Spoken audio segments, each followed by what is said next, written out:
update. I just want to remind everyone we are recording both audio and visually today, and this will be available on the internet later today. And so I would invite the two gentlemen that are here to come forward. And you know, this is a public meeting, so if there's anything that that you don't want to disclose, we may want to just offer that it is a public meeting, it is recorded, and in visiting with the state's attorney at this point, we are not aware of any circumstance that would allow us to go into executive session to discuss whatever your update is. So if you want to limit your comments to those things that you feel are open for public, I just want to make sure you know. So. We would just limit our comments. Thank you for the invitation of being here. I love the opportunity to introduce our CEO, Doug Cooper. Hello. Good morning. Thank you for the invitation. We were invited to a very small group. I think it was in March. Ms. Hanson, you were there, and I think just one other gentleman was, and that was you. Yes. And so we had a representation of the ownership, which is White Oak Global Advisors from San Francisco, and it was just briefly before we received the keys from the bankruptcy court, before the closing. And so we had a nice opportunity to visit with you at that time. Nothing has really changed much from that introduction and the comments that Mr. Peterson provided you. Everything is still the same. They own a beautiful facility, which and we, representing the management team for them, are very proud and very happy to represent that facility, that beautiful facility. We're proud of it. We feel it's got a tremendous opportunity ahead of us. We are not privy to disclose any kind of official statements as to opening dates, anything like that. But we again, just want to let you know that we want to be as cooperative as we can with the community, with the county, and feel that we could have a wonderful partnership here. Plus, we need to discuss some cattle deals with Rachel and her husband at some point, hopefully pretty soon. But with that, I guess we'll just open up to any questions you might have. We're kind of getting prepped and ready to get the facility so that it can operate. There's some things we're doing in the plant that we're just not quite ready for operation yet. We love the opportunity that's here, and we're going to try to make the most of it. Yeah, I would echo Keith's comments. I think the finest cattle in the world are in Brown County, South Dakota. And I have some reference point for that. I have about 25 years operational experience in beef plants. One in Minnesota, actually I'm in operation in Iowa as well. And we harvested 800 head of cattle a day, and they were good, thick-topped, high-marbled Midwestern cattle. Well, I think you can add about 75 pounds of carcass weight because we've moved north. And the size of the ranches here, their ability to adapt the DNA, the modern technology, to refine the cattle genetics, it's going to make our cattle supply the best in the world. My other experience was in South America. It's my most recent experience where I owned and operated a plant in the country of Uruguay. We truly partnered with the government there because beef in a small country that had 3 million people, 12 million cows, beef export was 53% of the total country GMP. And so rules were rules. Ranchers were not second-class citizens, and kids grew up wanting to be an animal scientist, an agronomist, plant corn, or operate a feedlot. That was the majority of that culture. I see that opportunity here because this is agriculture at its finest, best corn prices in the world, and I'm real excited about the opportunity. It's a new plant, but only 48 hours of getting beef protein to the world. That's the disassembly process. It's the ancillary assets, the land, the people, the culture, the quality cattle, that's going to make our story that we market, not just beef, a highly prized item in the global market. So I feel real fortunate to be invited into this opportunity.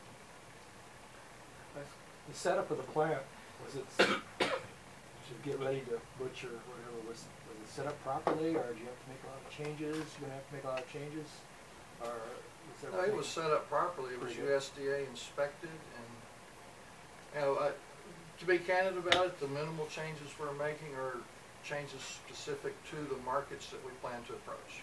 So it's a push-pull. You know, we're not gonna guess what Asia wants, or what some specialty white label, white paper customer may want. We know that. We've been doing that work for the last 10 months. So now we're tooling the plant to be efficient for those markets. Well, you've already stated that you can't disclose any of the, potential opioids, but It's that's because the we big, don't have one. right, and that's the biggest That's the truth. question that I get asked on a regular basis is when will the beef plant open? So I know there's a lot of people in the community in the area that are anxiously awaiting that announcement, so. Well, I'll probably be more guarded than most. I'm a cattle feeder. I actually feed cattle as a partner in a large feedlot in Kansas. Our plant at Montezuma, Kansas is 35 miles from a national beef plant. And if we knew they were expanding or closing, it would make a difference in what's in our feed yard quick. Absolutely. And so we don't want to send a wrong signal that costs thousands of dollars. And we're trying to fill a bucket with credibility, not drain it in one shot. You bet. Well, that'd be something new for out there. Well, I don't know what happened, but I know how it's going to operate in the past. It's going to be transparent. And we've said in the local newspaper it would be sometime in 2015. And if it doesn't, he and I probably won't be sitting here because it means we didn't get it done. Right. It's not anybody's fault but ours, and we accept that. Well, we appreciate the fact that you were able to take time out of your schedule to come in and visit with us, and it's encouraging to know that you're continuing to move forward and that things We're are, on course. there is an end date in sight, so. We're that's good. hopeful. Yeah. We're ready for action. You bet.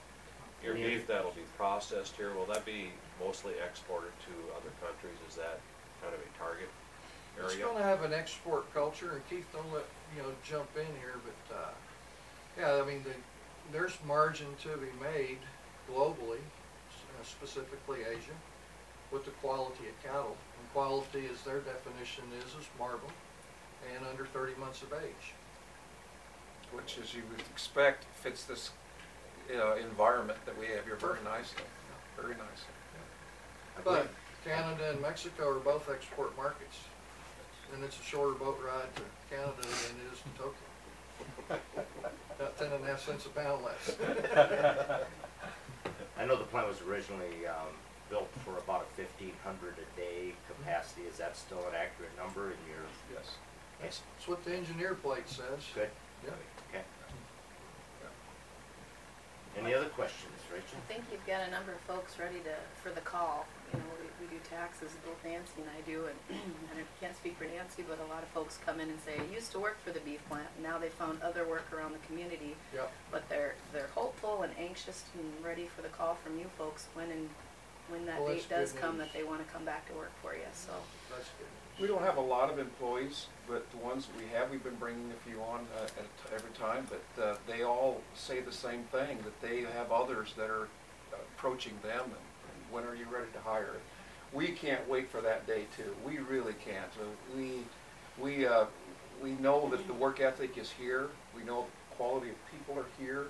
Obviously, we've got to bring some additional people in because you've got such a low unemployment. You've done such a nice job. You get such a low unemployment rate that we know we have to bring some additional people in. But we really are excited about what the opportunity is for the people that are here. well, you got a lot of support, so let us that's know. good. Well, we That's feel great to that and know. really appreciate it. I've been made to feel welcome, and thank you for that. We just received your tax bill for, appreciate that. Anxiously You are waiting it, welcome. finally got it. Because he had April 1st, right? Right. Don't be late, right? One of the Well- things that the county has an interest in, as you know, when the TIP was put together and everything was finalized, we did draft a developer's agreement for the section of road to the west of the beef plant, the mile west, which at the time was eligible for a process called white topping, and I believe the number was around 980,000, if memory serves me correctly. So that would be the county's stake in once things get up and operational, that, you know, we understand that that section of road will be critical to the access. You know, the road right in front of the beef plant, we had a grant available to us, and we spent the money to upgrade that to a level that we think it's actually the best section of road in the county by far. But the section to the west is, we know, critical to the access to the plant. And it's still a good mile of blacktop road, but with the white top being applied, you know, it'll make it a great section of road for a lot of years to come. So that'll be that'll be the part that we want to discuss as things get going and, you know, down the road once you get up and operational. So Yeah, you brought that up in March, and Right. you brought that up to our ownership, and it's really, that's nothing that Doug and I can do, but that's between the ownership and their attorneys You bet. and you guys, so Yep. appreciate that. We'll carry that message forward, but there's nothing we can do about that we today. understand. We just want to make sure that if we're able to do that and get that road up to a standard that we know it'll withstand the additional traffic, that's our goal. Any other questions by anyone? Not, thanks again for taking Thanks, time guys. out of your week Thanks, to Al. visit. Nice to guys. meet the rest of you. Good luck, you guys. Thank Yeah, you. We need it, and we appreciate it. All right. Well, thank you, John.